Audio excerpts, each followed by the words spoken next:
Showmax is closing after 11 years.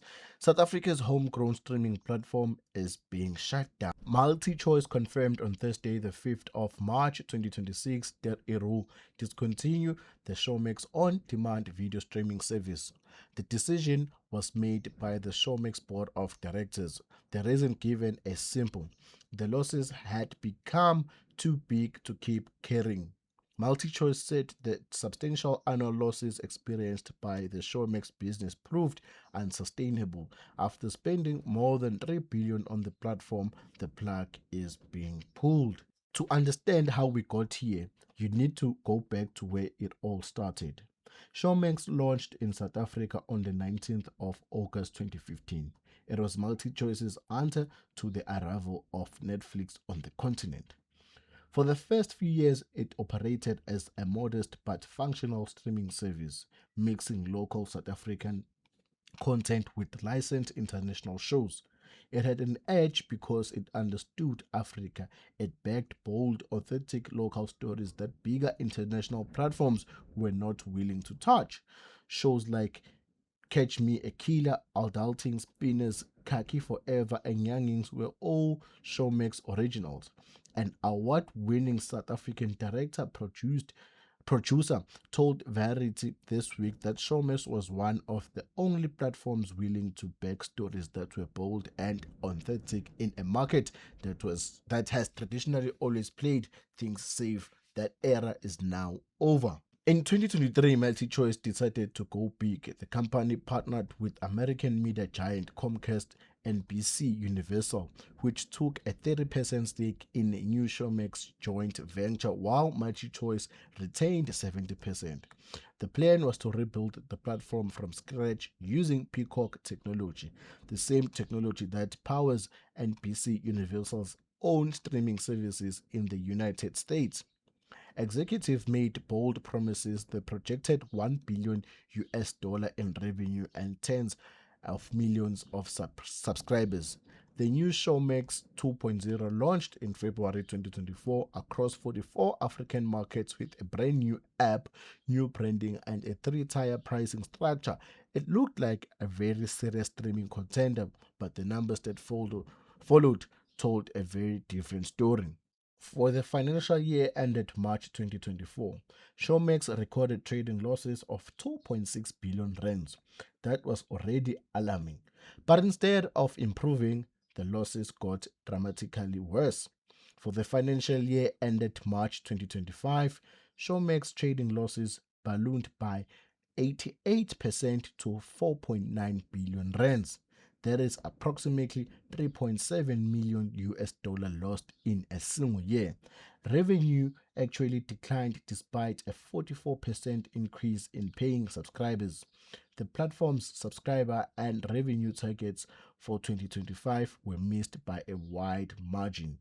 MultiChoice and NBC Universal together poured a combined 309 million US dollar in equity funding into Showmax to fuel content creation and platform development. None of it produced the growth that had been promised. Canoplus CEO Maxime Saada put it bluntly during a presentation to investors earlier this year. He said Showmax is not a commercial success. It's quite obvious, he said. The deeper problem was not just the money spent, it was the African market reality that Showmax model was fighting against. Mighty Choice CEO David McNaught acknowledged that the real issue is the gap between global streaming models and Africa's infrastructure. Africa has hundreds of millions of smartphones, but very few consumers can afford to watch hours of streaming video on mobile data.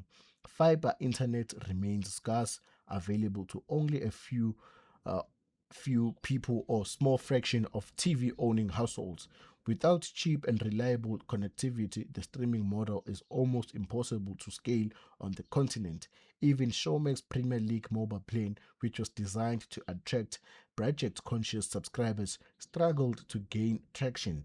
This is the harsh economics of streaming in Africa that swallowed billions of rand and that Canal Plus has now decided it will not repeat. Canal Plus took control of MultiChoice in September 2025 after a lengthy buyout process valued at approximately 3 billion US dollars. From the moment the deal was finalized, the future of Showmax was uncertain. Canal Plus had made clear that its primary motivation for acquiring MultiChoice was to achieve scale and cost savings across its core pay TV business in Africa. Its overall cost synergy target is more than 479 million US dollars per year by 2030.